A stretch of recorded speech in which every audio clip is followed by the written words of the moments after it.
Well, I'm going to wrap up the presentation briefly by reviewing some of the movements we've had here in the United States for socializing the energy sector. As I said at the beginning, I got involved in this in the 1970s. You know, we took the model that Len was talking about from the Institute for Policy Studies. Actually, this came up in 1974, Model State Energy Act, posted in the Congressional Record by the Democratic senator from Montana at the time, Lee Metcalf. He was no Max Baucus. I mean, it shows how the politics have changed. And that is very similar to the model that Len outlined. And, you know, us in the Clamshell Alliance, and actually before I was in the People's Energy Project of the Granite State Alliance in New Hampshire, and we were fighting utility hikes, Arab oil embargo, we had energy hikes. That was what motivated this in the first place, along with the environmental movement and the movement towards solar energy. And I should also mention that Jim Ridgway, who sort of put these things together, and there are two versions he wrote up of this national energy model, this federated structure of local, regional, and national or control and ownership by the people.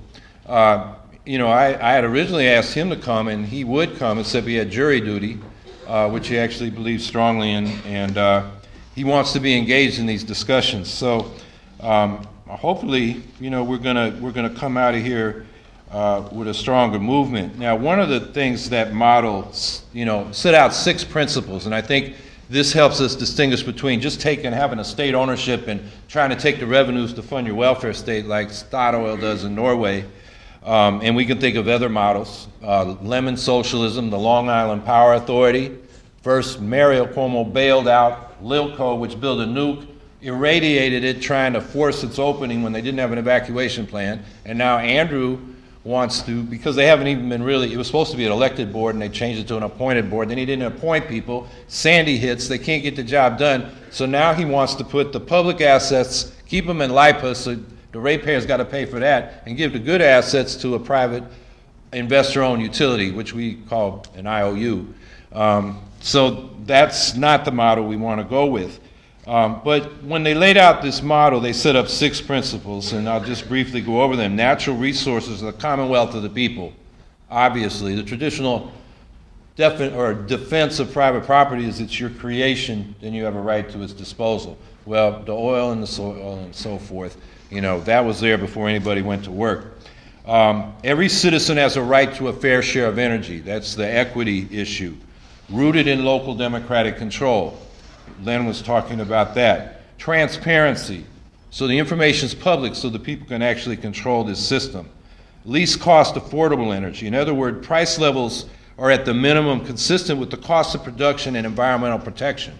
In other words, you're trying to maximize public benefit at the least cost to the public, rather than trying to extract surplus out of that system. And then maximizing energy efficiency and conservation. So within this structure of federated democratic control, the vision was not just electricity and gas utilities, but fuels, you know, coal, oil, and gas, and also transportation systems, pipelines, trucking, and railroads that distribute this across regions. So it was a very extensive socialization. They envisioned basically acquiring, you know, Exxon, Chevron, the pipelines and so forth over 10 years by acquiring 51% of the equity structures. That was the model of socialization. I think one of the more interesting parts of the first version, which you can go look on the website, speaking of juries, they proposed that these companies that were taken over would then be decentralized to the appropriate level, and then would be worker and community control, with the boards 1/3 elected by the workers, 1/3 elected by the community, and then 1/3 by sortition or by lot, like we select juries, which is, you know, what I'm saying is in the 1970s, all this was very much discussed within the safe energy anti-nuclear movement, and I think it's time to bring it back. And as Leonard pointed out, it needs to be updated. You know, energy is more complicated really than healthcare, and you've got, you know, regional issues. You've got the centralized versus the decentralized energy production. There's a lot of things to work out. But I just want to close by pointing out some things that we've done with how we've sort of moved towards solar power through public power. One of the things, this is in the 80s, the Sacramento Municipal Utility District, SMUD, they built a nuke, and then they realized they'd made a mistake. They built the Rancho Seco nuke. They had a series of referendums, and they decided they were going to shut it down and emphasize energy efficiency, conservation, and renewables. You can't do that with an IOU. You know, the stockholders, they're maximizing, they invested in the nuke, they're going to get all they can out of it. That shows, you know, what we can do with social ownership. We had a municipalization in Messina, New York, which is where Alcoa has some utilities, cost energy going up under, at that time, Niagara Mohawk. They had a big fight. They did municipalize, and they've saved themselves hundreds of millions of dollars, kept those jobs there. Just now in New York, and this is underreported, up in Tea Party country in northern New York, the St. Lawrence Valley, where, you know, the Tea Party basically ran the Republicans out and ran a conservative against a Democrat. The Democrat ended up winning. But they have 24 towns up there that got together because in this case they had an ice storm, and it took them 6 weeks for now National Grid, or as we call it, National Greed, which used to be publicly owned in England. Thatcher privatized it, now it's global. They couldn't get people's electricity back up. So, you know, these conservatives said to hell with it. They knew what Messina had done nearby. We have over 50 municipals in New York State, 2,000 in the country. And so, you know, the liberal Democrats and the Tea Party Republicans got together, got the state to authorize the North Country Power Authority. Now, they've had some problems. The consulting firm that was helping them went bankrupt, and they're having some infighting. But that just shows that this can reach across the wide spectrum. Also up in that region, the St. Regis Mohawks at Akwesasne kicked National Grid out. They are taking over their municipal utility. We had a campaign in Syracuse and got a public power study commissioned. The mayor then tried to turn it into something else, and we had to pull it. So we're still fighting that one. Albany County, Doug Bullock, there's somebody here, a utility worker, IBW from Albany. They are looking into public power there. So this is going on. There's a New York Times article that sort of reviews some of this. It doesn't say anything about the New York stuff, but does mention Boulder, Twin Cities, Santa Fe, Winter Park, Florida, municipalized in 2005. They had a referendum out in Thurston County, Washington. It lost last November, but they're going back for another bite at that apple. So this is all to say that this is something that people across, you know, they don't have to be committed socialists to realize this is practical. And when you lay it out and show that the costs are less, and that in New York, for example, because they separated generation from distribution, you have no control over how the energy is generated unless you municipalize, where you can still have the power to set up generation. And that restructuring was really a way to bail out the utilities that had invested in nukes and some gas-fired plants that at that time were losing money for them. So that's basically to say, I think, you know, socialize the energy sector, energy democracy, however we decide to frame it, is a demand whose time has come. And now your time has come. We have about 20 minutes left until it's 11:40, or we have until 11:50? We have until 11:40? Okay. So it's open for comments, questions. I'll take 5 and then let the panel respond, and we'll do another round if we can. So 1, 2, 3, 4, 5, and I'm gonna get you the second round. How about we do 11? Okay, good. I'll make you 6, so we'll get the first 6 rounds. So there is a lack of collaboration, grilling, inter-union, particularly between the public sector unions, which are more valuable right now, relatively speaking, than the private sector ones. It's as if they're in different spaces, and the Central Labor Council. So I'm wondering if you have any thought on that. There seems to be absolutely no way to penetrate that. They're on this, I don't know, torch, for a lack of a better word. They can't do anything constructive, and yet they have a tremendous ability to reach out to people, which is being completely pushed away. I understand the concept of the municipal utilities and how cities, towns can take them over and have local public power. But I guess what I want to understand a little bit better and to explain better to others is how you deal with the multinational fossil fuel corporations. Because I think a lot of people in the climate justice movement recognize them as the enemy and see how profitable they are, but breaking it down to how you actually implement a national policy of taking them over and taking them apart, because I mean, they're so horrible. So yeah, that's my question is, how do you deal with the multinationals? Well, I just wanted to make a comment about the point Ms. Jill Stein brought up about the propaganda of the oil companies. Recently, I saw a report from the Business Council on the environment, which basically said that carbon dioxide emissions are going down because of fracking and natural gas, which is such a better alternative because apparently methane is just not destructive to the environment at all. And I think it's kind of crazy to understand what Mr. Sweeney pointed out about the violent history of the kind of injustice that's happening right now with the Arkansas oil spill that's supposedly being cleaned up by ExxonMobil with paper towels. You know, and I think it's important that we kind of see that states are actually interfering in this, but in a way that's not in the interest of the people. The eminent domain that's being used for Keystone Pipeline and now the Spectrum Pipeline that's being built in West Village, which is bringing over fracked gas to West Village. And I think it's important that we realize to hold corporations accountable.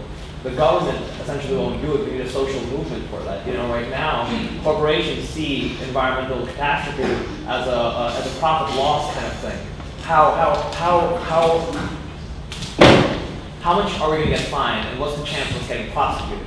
Walmart was recently fined for pollution of a river, but that was $100 million. That's about 0.075% of their yearly revenue. So I think, the movement can really come from anywhere, such as Jill Stein's Green Party, or the trade unions, or divestment, or, awareness raising from high school students. Because right now, I've been going out in the subway and talking about the Spectrum Pipeline. But I think, it's important to understand the elites aren't doing it right now, and it's important that we do because they never will. Catastrophe is on all of us, and not on them. Who's number 4? People that use the mic? Is that what? That's all right. Or you were number 4? No, I'll come out fine. I read that there's a parameter called energy out divided by energy in, and I wonder what's the latest number for tar sands extraction and fracking, and also how much carbon do they produce in making tar sands oil relative to normal oil production? Okay, thanks. Okay, go ahead. Okay, my question was about the idea of taxing bad things. And, you gave cigarettes as an example, and I know people talk about increasing the cost of parking to get people to not park in cities and stuff. But it seems to me it's a regressive tax. I mean, the rich people can pay as much as they want for a pack of cigarettes, but it's harder on poor people. I know they should all quit, but, so can you talk about the aggressiveness of taxing bad things? Okay, who is 5? Yes. I am a utility worker, and my question, I'm also a ratepayer. And my question is, what role does the Public Service Commission come into all of this? Is there any value to pressuring them to actually respond to the public and not just the stockholders? I mean, do they have a role, or could they potentially have a role in the struggle for economic justice and democracy?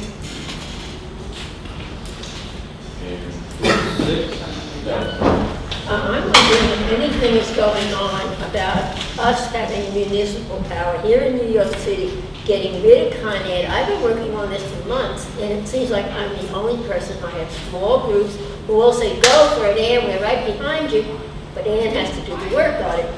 And I'm working or talking with Public Power in D.C., and they're very good, it seems, as an advocacy group. And I've got to the point where I have to get a feasibility study, which I understand is pretty expensive.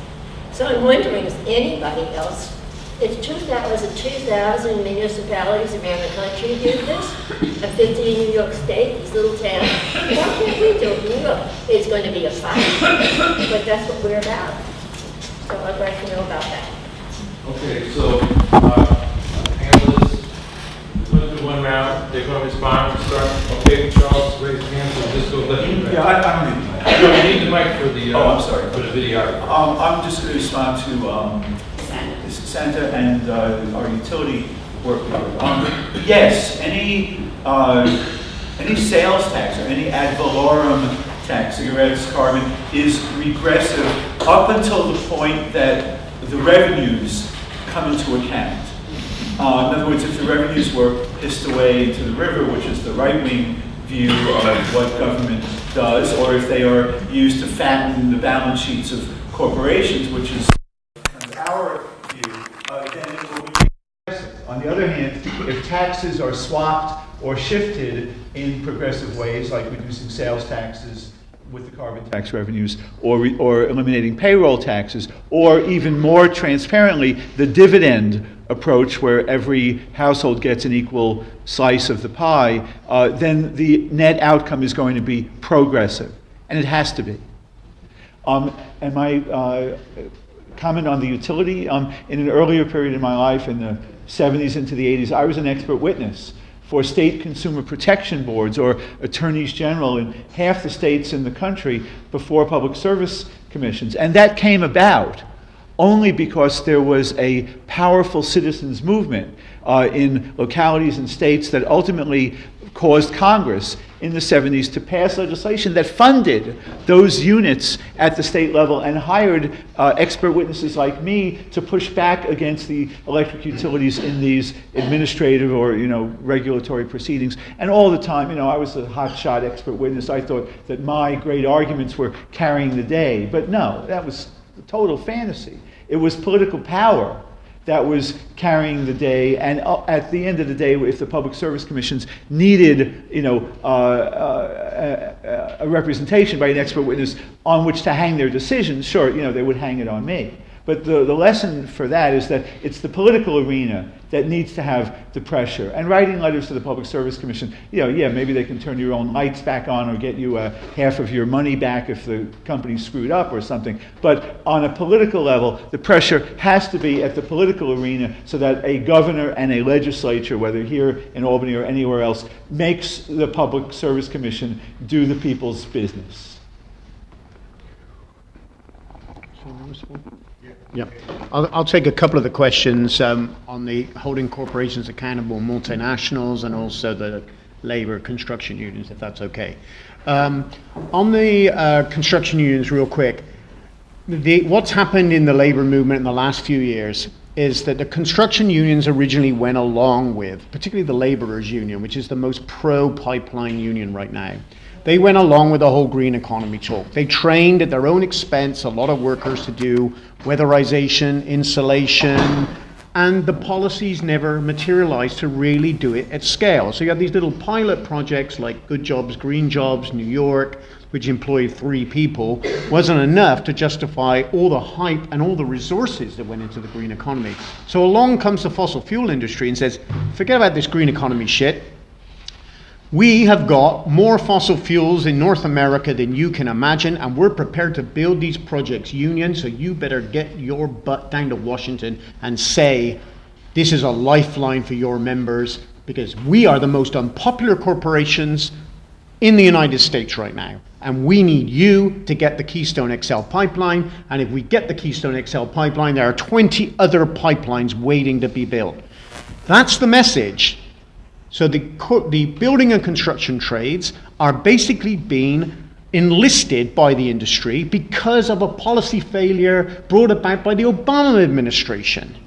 This is, we can blame the building trades for not having the vision, but let's face it, if they said we're against this project, imagine the members in that industry, unemployed members or members who are Tea Party supporters, and there are a lot of those, they would hoof those leaders out at the next union election. That's the reality. They would get somebody in there who would do it without even thinking about it. So that's the political reality of the building trades. The target of the trade unions for energy democracy is not so much those unions. It's the other huge unions. 90% of the members of the labor movement in the United States are not in the building trades. They're SEIU, they're AFT, they're other CWA. They are the ones who need to step up and say, that we need a different energy future and we need energy democracy. So I think, you know, the brother's question is really on target about the building trades, but we need to change the culture inside the labor movement. Second point, on the multinationals, I don't know what are the legalities of it. There are many ways to subvert corporate power. One is building an alternative system through local control. Another is through legal actions. Another, you know, the dinosaurs were defeated by a meteor. I think a meteor on the top of the fossil fuel corporations would go down very well right now. So I'm not sure exactly how we would do it, but we have to do it, and so it's a challenge for the entire movement. The meteor is the carbon tax, which will degrade their balance sheet. Yeah. Okay, buddy. Let's see. I'll say a few things also about this question about multinationals, because, you know, in some ways, Statoil is a very interesting case study, because this is Norway, you know, which has an enormous, you know, public sector and environmental consciousness and social responsibility. If we can't do it in Norway, where can we do it? And I think it's very exciting that there is a movement in Norway to try to rein in and essentially dissolve their fossil fuel multinational. So, you know, I think it'd be very exciting for us to start connecting with that coalition in Norway, and let's see if we can't, you know, totally turn Statoil on its head. And they're, you know, they have basically a political, strategy to do that. So they're going to shareholder meetings, and they're trying to, you know, pass shareholder resolutions to get out of tar sands, et cetera, and to rein in some of their worst projects as a way of ramping up this movement. And, you know, they think that international pressure would be extremely helpful. But I think it's something that would be great for us as a Green Party to focus on, because it's the Green Party in Norway which is really throwing down the gauntlet. And as Charles mentioned, you know, this has to be fundamentally a political mobilization. You know, writing letters and so forth will only take you so far. In the words of Frederick Douglass, power concedes nothing without a demand. And this is the whole purpose of having a political challenge as well as a challenge out in the street. And one thing that I find very intriguing is this thought of, you know, what if we could simultaneously mobilize all the sectors that are out there that sort of share this common agenda around clean energy, climate action, Monsanto and GMOs. Look at the millions of people who came out basically on 2 weeks' notice with almost a zero budget, self-organized on Facebook. What if we all self-organized to get out for a day of global action for an emergency green economic transition? What if we did that? I mean, and think of the incredible power that we could demonstrate if we held simultaneous, strikes, pickets, occupations, et cetera. I mean, it would be really profound. So that's what occurs to me.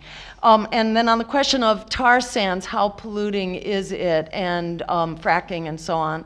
And I'll just say that tar sands is thought to produce about 3 times as much carbon as an equivalent energy component of other oil. So it's pretty damn polluting. It's much more polluting when it's refined as well, much more toxic to the communities around those refineries. It consumes enormous amounts of water as well, and it's absolutely devastating to the forest that, you know, where it's found. So it's bad all around.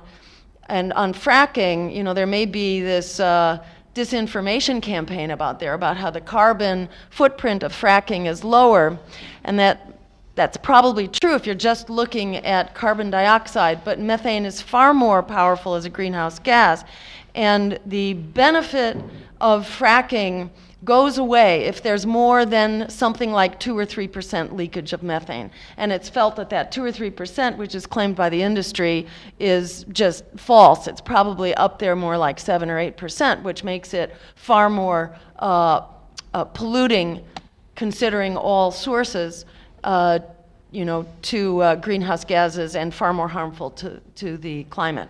So this greenwashing of fracking is essentially false. Yeah, let me just make two comments. We need, on follow up on the fracking question, we need an 80 to 90% reduction in the use of fossil fuels in the next 30 to 50 years. natural gas is a fossil fuel. Fracking produces natural gas. It's half as effective in producing carbon dioxide as carbon, but half is not good enough. We need 80 to 90%, and going natural gas doesn't solve the problem, it just prolongs it. I just want to re-emphasize what Charlie said about the Public Utility Commission or Public Service Commission. It's one of the vehicles we have to organize against. It's a public sector planning mechanism. There's also the New York Power Authority, there's also NYSERDA, the New York State Energy Research and Development Authority, which is, among other things, helping to create leasing mechanisms to get solar installed on rooftops. These are public mechanisms that we can organize around, and they're not by any means what we really need, but they're a start, and they are a vehicle that was used in the period of the 70s and 80s to organize, and we can use them today.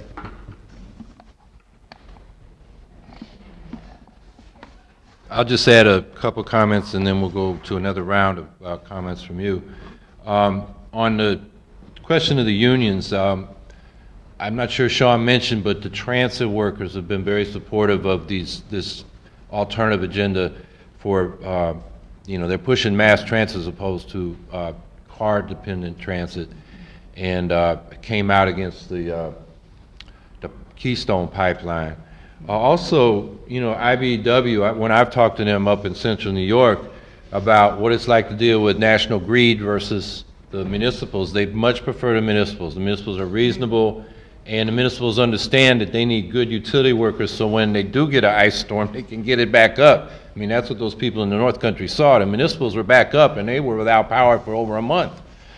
And the other thing is, I think those of us coming out of the environmental sector, we need to emphasize something that really originally came from the labor movement, and that's just transition policies, so that if you lose your job in an industry because of environmental changes, the public makes you whole in terms of your wages and income and benefits until you find comparable work, and there's training opportunities. And, it's got to be much stronger than the trade adjustment benefits we got post-NAFTA. On the process of taking over, there are basically two options. One is what was proposed back in the 70s is we just start buying the shares. Now, presumably, if we're making this transition and all that fossil assets, the value will go down and we can buy them cheap. The other option is to do eminent domain and go to court and get a fair value, and then give them long-term bonds to the investors and they get paid off over 30 years or something. I mean, that mechanically is the way we can do it at both the municipal level or at the national level. Or at a state level. I think, as we can push a carbon tax state by state, we can push a federation of municipal or public utility districts at the state level. And we do it in a big state like New York or California, and that could set a national example. The New York City municipalization, and I would go to, the Green running for mayor. James Lane, who's videographing over here, is the public advocate candidate of the Green Party. Start educating them and get them to put it on their agenda. If I was in this, that's the first thing I would do in the city is get the Greens, and then they go to the debates and they, start making an issue of it. And, we got this plan that Leonard Rodberg helped write up back in the 1980s as, a place to start. You mentioned the American Public Power Association. That's another place where people can go to get a lot of good information on municipal utilities. Thinking maybe a moratorium, we already know what we want. And the life cycle of fracking, according to a couple scientists up at Cornell that were involved in this Jacobson study for, wind, water, sunlight, 100% by 2030 in New York, because of the methane leakages, they think that, and they're arguing, it's a scientific debate right now, but their evidence shows, and some other evidence has come out, that there's more global warming emissions from fracking than even coal. And that's not a final conclusion, but it's certainly debatable, and who wants to remember the precautionary principle.